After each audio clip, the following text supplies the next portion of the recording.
So I don't know if you notice a trend, but in every one of my 200 something videos that I've made, not one time have I ever went out of my way to call out a particular video, Christian, or group. I speak like just like generically. Just in general about ideas or concepts that are becoming popular, mainstream in the Christian community. But I am noticing just a few things. It's not about really Christians. It's just a type of spirit that kind of rises up in people, and it happens to me too.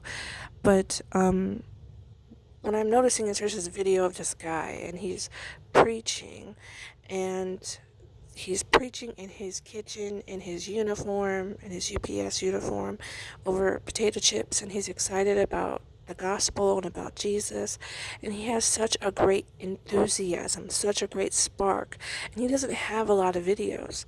And so this is not like an established person who, is going to conferences and hobnobbing with big wigs or anything like that. This is somebody who in his free time is finding extra energy outside of being a UPS driver, which, by the way, is a hard job. And I think I'm relating to him, and I take it personally because I know what it's like to have a passion and a love for Jesus Christ that you have in your free time. It just becomes your hobby. It becomes what you do when you're not working your 10-hour day.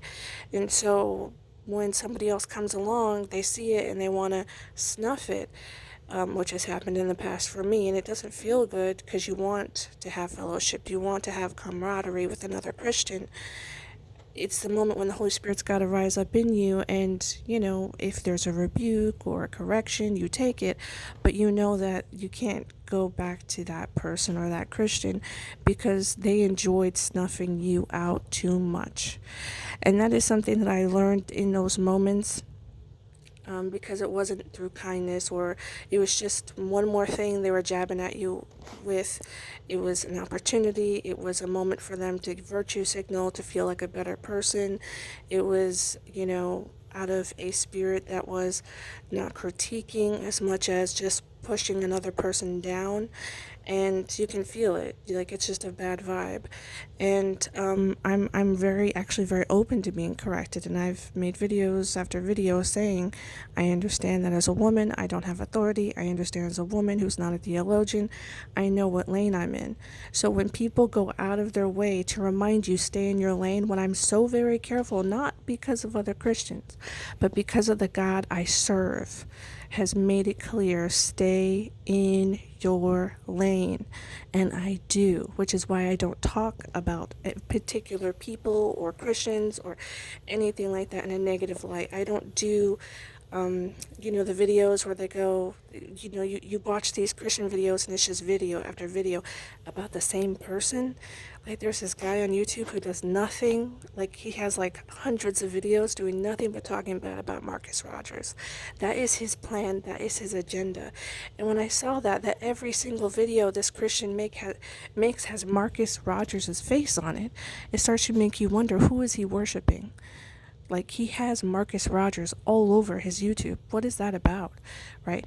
So when Pastor, again, I'm not talking about the guy's name. I'm just saying this is what he's doing on YouTube. There's tons of people who hate Marcus Rogers. I don't know why, but anyway, there's a pastor named Shane Idleman, and he came out and he was talking about how he understood the misunderstanding that people have with Marcus Rogers. And it's a great video. I'll put it down below. It's very positive, and he talks about all the good things Marcus Rogers does. Like, he's a real solid person in his community in Chicago. Like, he's doing the best he can. And there are things that, of course, like every Christian you'll ever listen to, I don't agree with.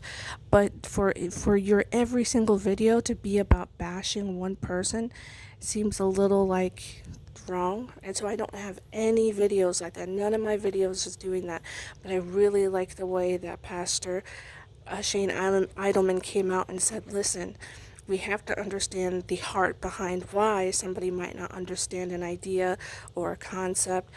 We just have to understand that's where they're coming from. And when I was snuffed out, a few times in my life when I had to lean in and deeper into the Holy Spirit, that's a prayer I had, about being in heaven and being able to have conversations with fellow Christians or with Jesus, and knowing that they understand my intentions, that maybe my lips won't mess up, maybe my tongue won't trip, maybe everything I speak in heaven, will never be a mistake, or instead of saying, of or for or in or to, because in theology, that's a mistake. Like, all you have to do is say the smallest little words wrong, and before you know it, you've made a god of yourself because you have the Holy Spirit. And it is just such an easy mistake to make. And so for people to hold a guy who's in his kitchen with a UPS uniform talking over potato chips to his own family, like theologians don't make mistakes having casual conversation with their wife over coffee, I don't believe that. I think they do make mistakes having casual conversations with their wife over coffee.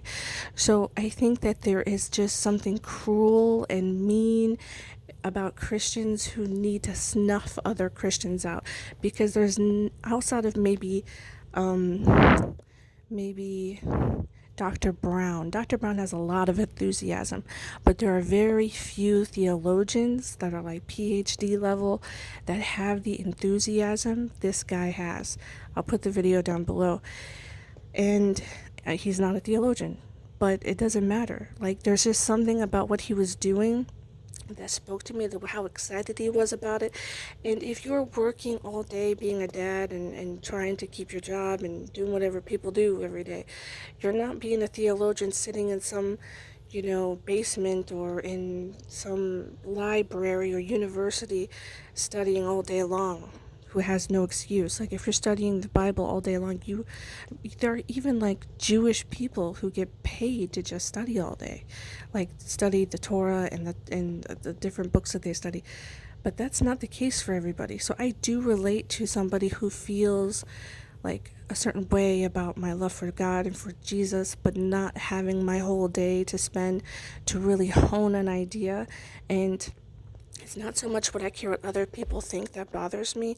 It's the fact that, like, could something I say be a heresy that could lead somebody else astray? That would bother me, because my dedication and obligation is to Christ, and if He knows His intentions were good, and if there's a kind rebuke, and there's a hey, it kind of sounds like you're saying that we're gods, just a kind rebuke, but the videos that are dedicated to just snuffing that person and saying, yep, this is them trying to sound spiritual, when you could see his intentions behind his other videos are not like that. They're very sincere, and yes, you can be sincerely wrong.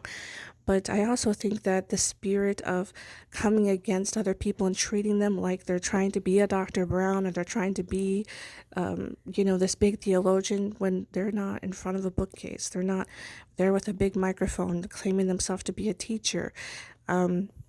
The videos I've seen of him, he's not saying he's a teacher. I think he's just talking and meditating upon the word as he's trying to understand it. So I just think there's something kind of Pharisee-like in nature when we need to find that Christian to kind of build ourselves up with by saying, we know more than them, we know better than them. There's just a negative spirit. And if we're really after the spirit of truth, and if we really are underneath the counsel of God, we wouldn't have the debates and disputes that we have by, trying to claim we're saying things that we're not.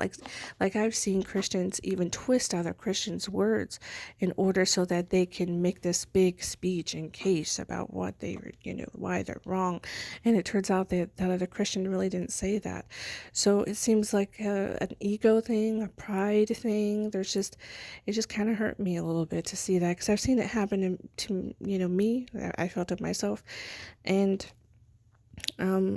people don't defend. People are really great at going after people, but I don't see a lot of people defending others, which is kind of weird.